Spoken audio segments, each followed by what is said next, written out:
Baik, assalamualaikum warahmatullahi wabarakatuh. Waalaikumsalam warahmatullahi wabarakatuh. Apa kabar anak-anak? Sehat? Nah, jadi Bapak di sini mengajar meteorologi dasar. Jadi hari ini kita materi tentang jangka sorong. Sebelum itu anak-anak sudah tahu belum sejarah jangka sorong? Belum tahu, Pak. Nah, jadi sejarah jangka sorong ini atau Vernier Caliper menarik karena menggabungkan perkembangan ilmu ukur dengan inovasi praktis dalam mekanik. Nah, jadi sebelum jangka sorong modern, manusia sudah mencoba mengukur benda dengan batang pengukur sederhana seperti misal kayu atau logam. Presisi masih sangat terbatas karena pengukuran hanya bisa dilakukan dengan skala utama, belum ada skala Lewis waktu zaman dulu. Nah, jadi terciptanya skala Vernier yaitu pada tahun 1631 diciptakan oleh Vernier, seorang matematikawan Prancis, menemukan skala Lewis. Nah, skala ini memungkinkan pembacaan ukuran lebih presisi daripada skala biasa. Prinsipnya adalah menggeser skala kecil di atas skala utama untuk menemukan nilai pengukuran yang lebih tepat. Nah, pengembangan jangka sorong ini setelah skala Vernier ditemukan, alat ukur mulai dikembangkan menjadi jangka sorong modern. Bentuk awal berupa sederhana dari logam dengan rahang tetap dan rahang geser untuk mengukur diameter luar, diameter dalam, dan kedalaman. Jangka sorong modern di abad ke-19 dan abad 20. Jangka sorong ini dimulai dibuat lebih presisi dengan bahan logam berkualitas. Kemudian muncul versi dial caliper dan digital caliper yang memudahkan pembacaan ukuran tanpa harus mengerti skala Vernier. Peran di pendidikan dan industri. Nah, jadi jangka sorong ini menjadi alat standar di pendidikan teknik termasuk SMK serta industri manufaktur dan laboratorium. Hal ini penting untuk dilatih keterampilan pengukuran presisi bagi siswa. Nah, jadi sejarah jangka sorong tersebut, apakah siswa sudah mengerti tentang jangka sorong sejarahnya? Belum, Pak. Nah, jadi jangka sorong ini sangat penting bagi kehidupan kita karena alat-alat yang kita pakai itu sebelumnya diukur dulu supaya bisa mendapatkan ukuran yang pas dan sama. Jadi setiap produksi itu ada pengukuran, karena kalau tidak ada pengukuran, barang-barang yang dijual tersebut tidak sesuai dengan kualitas yang ada atau ukuran-ukurannya. Jadi ada yang besar, ada yang kecil, ada yang mungkin beda ukuran atau gimana gitu. Jadi sebelum kita memulai materi hari ini, kita absensi dulu. Jadi yang Bapak panggil hadir jawabannya. Ya, Pak. Nabil Zairsan, Hadir. Dion Nugraha, Hadir, Pak. Febri Second, Hadir. Lambo Dulbar Simanjuntak, Hadir, Pak. Rizky Ilahi, Hadir, Pak. Ilham Barokah, Hadir, Pak. Muhammad Awal, Hadir, Pak. Muhammad Irfan, Hadir, Pak. Kamila Nadia, Hadir, Pak. Maulana Malik, Hadir. Yuda Nopriansa, Hadir. Berlan, Hadir. ada Berlan ya? Dimas Fernando, Hadir. Rani Anggraini, Hadir. Rian ada Rian? Isi, Pak. Mana Rian? Ini dari Pak atau ada yang hadir, Pak. Isi kelas, ya. Kamu Lembang Layar itu. Kamu lihat Pak. Panjiritan Ini sebentar tadi Pak, ke kantin dari makan. sarapan ya. Iya.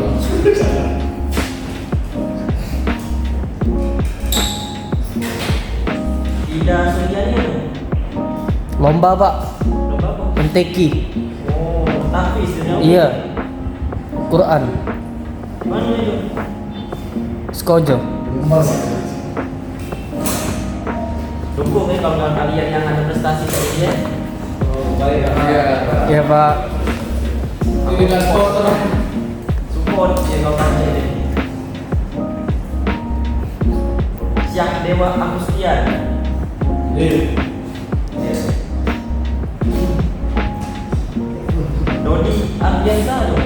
Iya.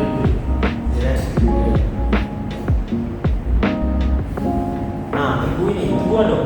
Tadi ada pak. Nggak tahu sekarang. Apa udah jarang masuk? Nggak tahu Pak. Tadi yang ke pertama masuk. Yang kedua nggak tahu hilang. Lagi ingat dia kalau yang jarang masuknya. Ya. Siapa? Kasihan sama gue. Biaya kuliahnya mahal. Ya, diingatin lagi sama kawan-kawan itu. Tinggal pelajaran kan. Baik, sekian absensi. Kita lanjut materi kita hari ini. Jadi hari ini anak-anak kita belajar tentang meteorologi dasar. Materinya itu pengukuran menggunakan jangka sorong. Nah, jadi ada anak-anak yang sekalian yang tamatan SMK. Saya pak. Nah, pasti sudah tahu itu dengan jangka sorong. Jadi jangka sorong itu ada dua ketelitian.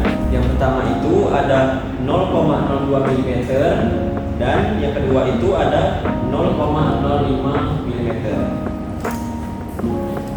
Nah, jadi jangka sorong ini digunakan untuk mengukur diameter luar, diameter dalam dan kedalaman benda kerja tersebut. Nah, jadi Bapak contohkan ya. Nah, jadi di sini kita mengukur diameter luar, maksudnya itu diameter yang di sini, nah, di sini maksudnya itu. Terus kita mengukur diameter kedalaman. Nah, jadi mengukur diameter kedalaman benda tersebut, benda ini.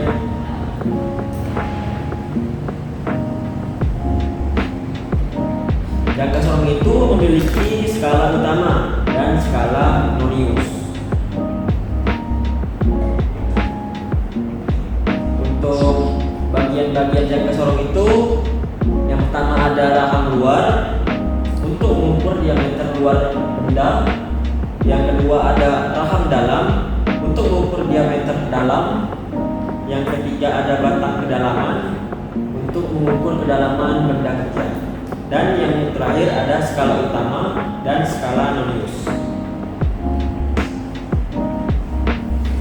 Yang pertama itu ada cara membaca jangka sorong. Satu, baca nilai skala utama. Yang kedua itu ada cari garis Nonius yang sejajar dengan garis skala utama. Yang ketiga, hitunglah nilai skala Nonius. Dan empat, jumlahkan skala utama dan skala Nonius. Contoh penghitungannya itu skala utama menunjukkan 12 mm. Garis Nonius sejajar di angka 7 atau ketelitian 0,02. Maka hasilnya itu 12 ditambah 7 dikali 0,02 sama dengan 12,14 mm. Jadi ada kesalahan umum pada saat pengukuran. Yang pertama itu ada posisi jangka sorong tidak tegak lurus. Yang kedua, membaca skala dari sudut yang salah. Jadi harus membaca itu dengan sudut yang benar atau harus di depan jangka sorong tersebut. Yang ketiga itu ada rahang tidak menutup rapat atau objek. Jadi pas mengunci benda kerja tersebut kurang rapat. Jadi ada selisih sedikit. Nah, yang terakhir itu tidak melakukan kalibrasi awal. Jadi sebelum mengukur benda kerja, kita kalibrasi dulu jangka sorong tersebut.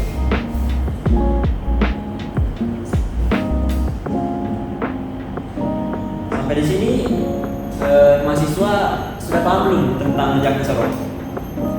Paham? Kalau belum paham, kita lanjutkan dulu materinya. Nah, jadi kelemahan jangka sorong itu belum ada yang digunakan mengukur benda yang berukuran besar. Nah, jadi untuk benda-benda yang besar itu belum bisa diukur oleh jangka sorong. Jadi jangka sorong itu bisa mengukur benda yang mini atau kecil, yang mini aja. Yang kedua itu dapat terjadi pemuaian jika tidak dirawat.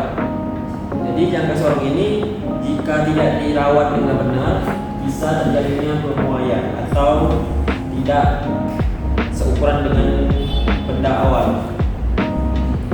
Yang ketiga itu dapat menimbulkan goresan pada benda yang diukur. Jadi saat mengukur benda kerja memakai jangka sorong, kita itu harus hati-hati karena jangka sorong itu ada ujung yang lancip untuk menandai benda yang akan diukur. Fungsi jangka sorong itu yang pertama itu mengukur benda dari sisi luar, mengukur benda dari berbentuk seperti pipa dengan cara mengulurnya. Yang ketiga itu mengukur kedalaman dari lubang suatu benda yang dilakukan dengan cara menancapkan bagian alat ukur. Yang ketiga itu mengukur ketebalan dari suatu benda dengan lebih akurat. Lanjut, ada jenis-jenis jangka sorong. Nah, seiring dengan perkembangannya zaman, jangka sorong itu upgrade dari yang manual menjadi yang digital atau yang langsung mendapatkan angka, tidak mengukur lagi atau menghitung lagi. Nah, jangka sorong manual ini adalah bentuk jangka sorong yang paling dasar. Umumnya jangka sorong jenis ini digunakan untuk praktikum sekolah. Sesuai dengan namanya, jangka sorong ini menggunakan cenderung lebih sulit karena harus dilakukan secara manual. Jadi harus dikalibrasi dulu, terus dihitung dulu. Oleh sebab itu, butuh ketelitian yang lebih untuk menggunakan jangka sorong jenis ini. Yang kedua itu ada jangka sorong digital. Jangka sorong digital adalah bentuk jangka sorong yang sudah dibekali oleh teknologi. Jangka sorong ini memiliki layar digital yang menunjukkan nilai ukuran. Dengan demikian, jangka sorong ini akan lebih memudahkan penggunaannya karena tidak perlu menghitung secara manual. Selain itu, kelebihan dari jangka sorong ini adalah lebih memudahkan dan mempercepat ketika mengukur benda dalam jumlah yang banyak. Namun, jangka sorong jenis ini cenderung lebih mahal dibandingkan jangka sorong manual. Jadi kalau untuk pembelajaran awal kita memakai jangka sorong manual saja, karena kalau sudah yang tahu yang manualnya pasti yang digital lebih mudah lagi untuk dipelajari. Yang ketiga itu ada jangka sorong ketinggian. Jangka sorong ketinggian adalah jangka sorong yang berfungsi mengukur ketinggian. Jangka sorong ketinggian ini memiliki rahang yang ukur bergerak vertikal pada batang berskala tegak lurus. Sesuai dengan landasannya, penggunaan jangka sorong jenis ini harus acuan permukaan yang rata, seperti misalnya adalah meja. Yang keempat itu ada jangka sorong jam. Jangka sorong jam adalah jangka sorong yang penggunaannya memanfaatkan jarum yang ukurannya analog pada bagian mukanya. Jangka sorong ini akan menggunakan jam ukur yang digunakan untuk menggantikan skala saat menggambarkan garis indeks dengan skala batang ukur. Nah, ada bagian-bagian jangka sorong. Yang pertama itu ada rahang dalam. Rahang dalam adalah bagian rahang yang terdiri dari rahang geser serta rahang tetap. Bagian rahang dalam ini digunakan untuk mengukur bagian-bagian dalam, seperti misalnya mengukur diameter pipa. Yang kedua ada rahang luar. Rahang luar adalah bagian yang terdiri dari rahang tetap dan rahang geser.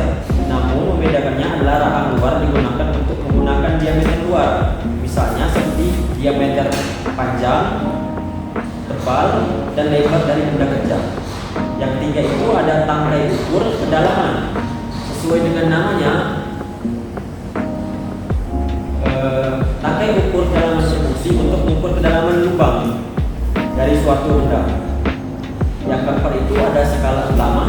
Skala utama adalah skala yang berfungsi untuk menjelaskan hasil ukuran, utamanya yang dinyatakan dengan satuan cm atau inci.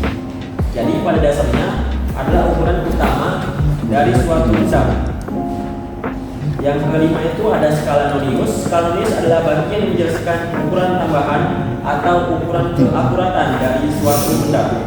Umumnya akan dinyatakan dalam suatu milimeter atau inci. Yang keenam itu ada baut pengunci. Baut pengunci adalah bagian yang berfungsi untuk menahan supaya rahang akan tetap berada pada tempatnya dan bisa diukur sehingga menggunakan ukuran akan lebih akurat. Nah, di sini ada cara membaca dan menghitung ukuran pada jangka sorong. Cara mengukur dan membaca jangka sorong sebenarnya sederhana, apalagi ketika kalian sudah memegang langsung jangka sorong. Namun untuk lebih tepatnya, berikut cara untuk membaca jangka sorong. Yang pertama itu tentunya adalah menyiapkan benda yang ingin diukur. Misalnya mungkin ada di kehidupan sehari-hari seperti koin uang. Yang kedua itu buka arahan geser sebelah kiri hingga rapat. Yang ketiga, pastikan bahwa kedua rahang tertutup dan skala berada di angka 0. Agar tidak terjadi kesalahan pengukuran, kendurkan bagian bawah pengunci dan tarik rahang geser ke kanan sesuai dengan ukuran koin yang akan diukur. Letakkan koin di antara kedua rahang dan pastikan posisinya tepat. Tarik rahang geser hingga koin yang akan diukur pas dan kemudian putar baut pengunci hingga terdengar suara klik. Setelah itu perhatikan garis terhimpit antara skala utama dan skala nonius. Lihatlah angka yang menyambungkan lurus dengan garis dan skala nonius. Kemudian hitung hasil pengukuran koin tersebut dengan menjumlahkan kedua angka pada skala utama nonius. Angka tersebut berarti diameter dan koin tersebut. Nah, jadi jangka sorong ini adalah alat untuk mengukur diameter luar dan diameter dalam dan kedalaman luar benda kerja. Jadi jangka sorong ini umum pada dasarnya di industri atau di produksi untuk mengukur ketelitian benda kerja. Jadi untuk mengukur benda kerja itu kita bisa menggunakan jangka sorong untuk benda-benda yang ukurannya kecil atau mini. Untuk pengukuran yang besar kita bisa menggunakan langsung pakai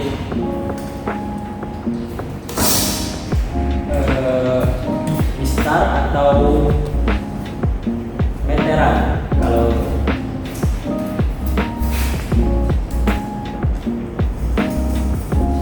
jangka sorong ini biasanya sudah dipelajari di SMK, tapi Bapak mengulang lagi tentang jangka sorong ini untuk mengulang lagi pembelajaran supaya ingat kalian di pembelajaran SMK tersebut.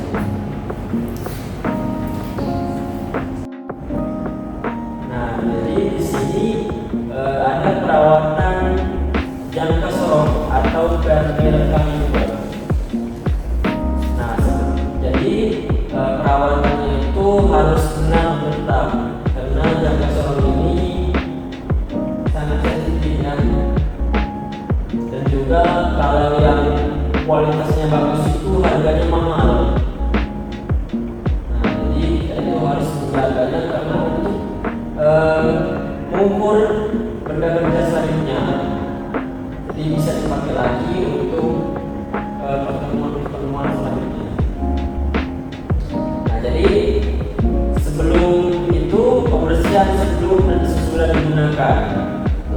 jangka sorong dengan kain halus atau tisu non abrasif. Yang kedua itu membersihkan debu, minyak. Nah, jadi setelah kita mengukur ada bekas oli atau bekas bensin atau minyak apa itu kita lap lagi. Dan juga ada berang-berang atau setengah logam terbersihkan dari lapangan pengukur. Hindari menggunakan kain kasar yang dapat menggores skala. Nah, jadi kita tuh harus kalau bisa memakai lap microfiber. Nah, jadi itu kan lembut dan bisa digunakan untuk mengelap-elap jangka sorong tersebut. Jangan memakai lap ini, lap meja, ya. Ya Pak. Nah, yang kedua itu ada penggunaan yang benar. Jangan menjepit benda terlalu keras agar rahang tidak haus atau bengkok.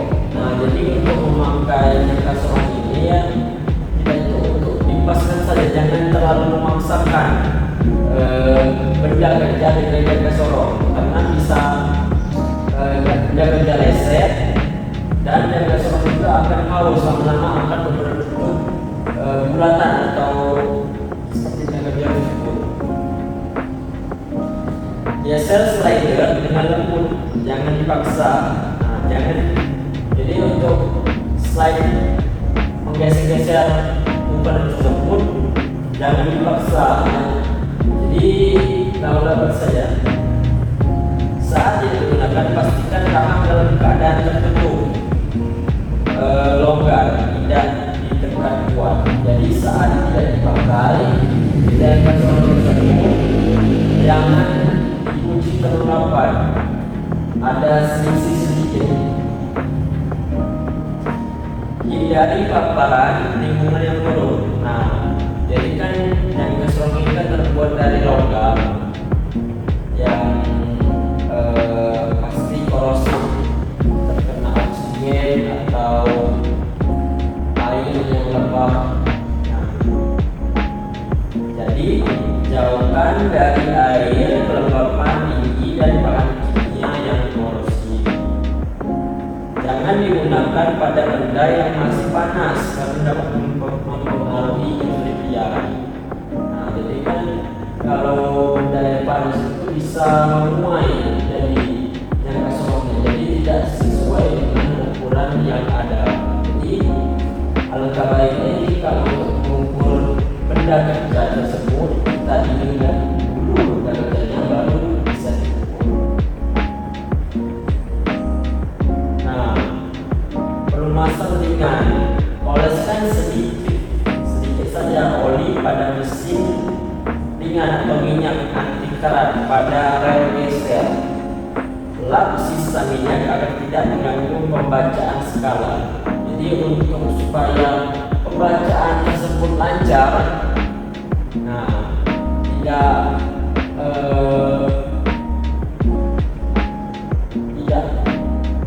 agak kesat, nah, itu kesat. Jadi kita kasih minyak. Nah, yang kelima itu ada penyimpanan. Jadi simpan di kotak khusus jangka sorong. Jadi jangan dicampur dengan alat-alat yang lain jangka sorong ini. Nanti keterlibatan itu tergores oleh benda-benda kerja yang lain atau kunci-kunci yang lain. Jadi pas membacanya itu tidak terlebih kita. Yang harusnya 2 jadi 3. Hindari benturan atau jatuh yang dapat merusak ketelitian. Nah, jadi untuk memakai jangka sorong ini kita harus hati-hati ya, karena jangka sorong ini kalau kena ketelitiannya kita tidak bisa bacanya lagi jadinya. Jadi harus hati-hati untuk pemakaian jangka sorong, jangan sampai jatuh terlalu keras. Simpan di tempat yang kering untuk mencegah karatan.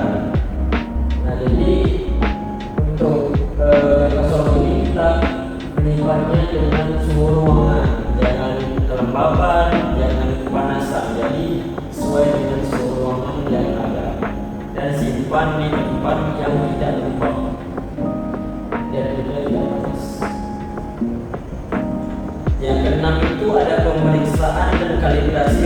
berkala. Nah, jadi periksa kondisi rahang harus rapat saat skala menunjukkan 0 atau zero check. Tidak ada proses pada skala minus. Geseran harus untuk penggunaan profesional lakukan kalibrasi tahunan. Jadi tidak harus tahun juga ya, jadi harus kita pas kita pakai itu kita kalibrasi dulu baru kita pakai. Nah, jadi untuk anak-anak sekalian, ganggang sorong ini bukan alat yang sulit. Yang penting dibiasakan, semakin sering kamu memegang dan membaca skala semakin cepat kamu paham. Jangan takut salah, karena dari salah itu kamu jadi ahli dalam mengukur jangka sorong. Nah, di dunia kerja teknisi yang teliti lebih dihargai. Belajar jangka sorong melatih kamu untuk bekerja tepat dan rapi. Ini adalah keterampilan yang bikin kamu beda dari yang lain. Nah, jadi untuk itu kamu harus belajar dan keseluruhannya harus teliti lagi kan.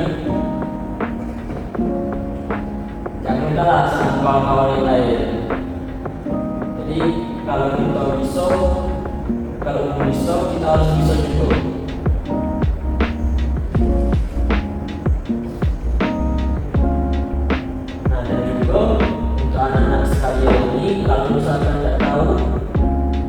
Tahu tentang pengumpulan jangka sorong nanyong atau bisa share di YouTube cara bagaimana. Jadi dari materi jangka sorong ini, anak-anak sekalian ada yang ingin bertanya? Cukup Pak. Cukup ya. Nah, jangan cukup ya. Kamu pasti tanya udah tahu kamu nih. Jadi untuk tugas minggu depan kita nanti akan praktek langsung ke lab tentang pengukuran jangka sorong. Nah, jadi sebelum itu kamu belajar untuk mengukur jangka sorong. Minggu depan kita akan praktek. Nanti Bapak langsung melihat anak-anak mengukur benda kerja. Nah, jadi untuk yang kita ukur itu diameter luar, diameter dalam, dan kedalaman benda kerja. Jadi sekian materi Bapak pada hari ini. Kita akan lanjut ke minggu depan untuk praktek. Apabila Bapak ada kata-kata yang salah, Bapak minta maaf. Bapak akhiri. Wassalamualaikum warahmatullahi wabarakatuh.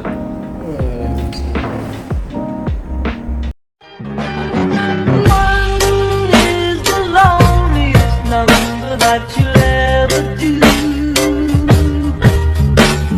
Two can be as bad as one. It's the loneliest number since